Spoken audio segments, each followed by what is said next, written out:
finishing tape is in sight. 3 rounds left to play in the Sharjah Masters and 2 players share the lead. Martin Kravtsev from Ukraine and Adiban Bhaskaran from India.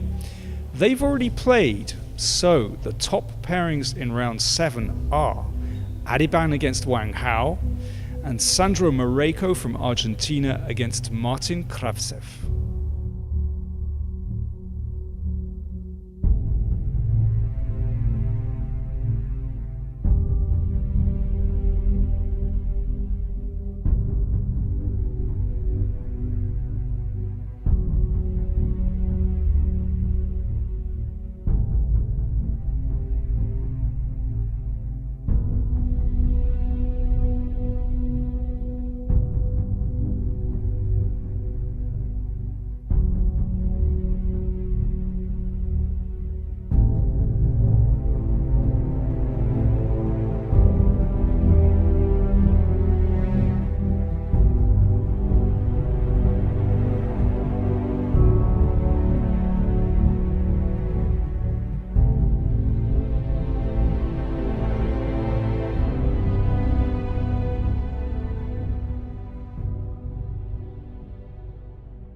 Adiban was playing in his usual adventurous style, castling on the opposite side to his opponent and sacrificing a pawn right out of the opening.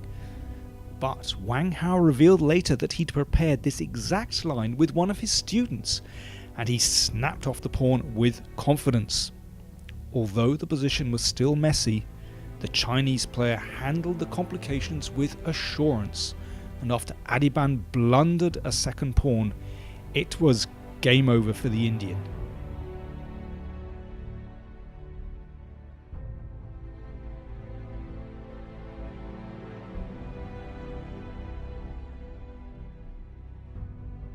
On board 2, neither Sandro Mareco or Martin Kravtsev were prepared to risk too much, and that game ended in a fairly colourless draw.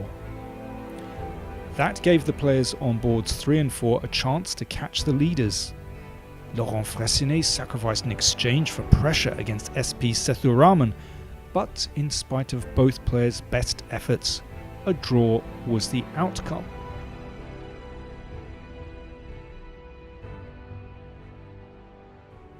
When you gave up your dark squared bishop, you had no qualms about doing that. You took the rook in the corner, of course, but very risky decision. Yeah, but I have this rook f6 always, and I thought probably at the least case I can sacrifice back the exchange. So it was kind of okay, I thought, yeah. Laurent, you seem to have hit the buffers. You've had a few draws now. What's going on? Yeah, no, I misplayed completely the opening. And I was lucky to have this, this sacrifice just to get some play at least. And I very much doubt that we played the best moves, but okay, we will check it. The 17-year-old Hungarian Benjamin Gledura had a great position against Bassem Amin, but the Egyptian used his experience to hold the draw. 2 rounds to go, you've got 5.5. Feeling optimistic for the last 2 rounds? Yeah, I hope so. Okay, tomorrow, I should be white, so maybe I'll have to push, give it my all and see how it goes in the final round, because just taking it each round by a time. After 7 rounds, 2 players share the lead, Martin Kravtsev and Wang Hao, with a chasing pack of no less than 12 players on 5.5 points. Meanwhile, a few boards down from the top boards, there was a titanic struggle between 2 Indian talents, 13-year-old Sankalp Gupta and 11-year-old Ramesh Babu Pragnananda. The game lasted into the 6th hour, with Prag attempting to win rook and bishop versus rook. But after 138 moves, the longest game of the tournament, a draw was declared.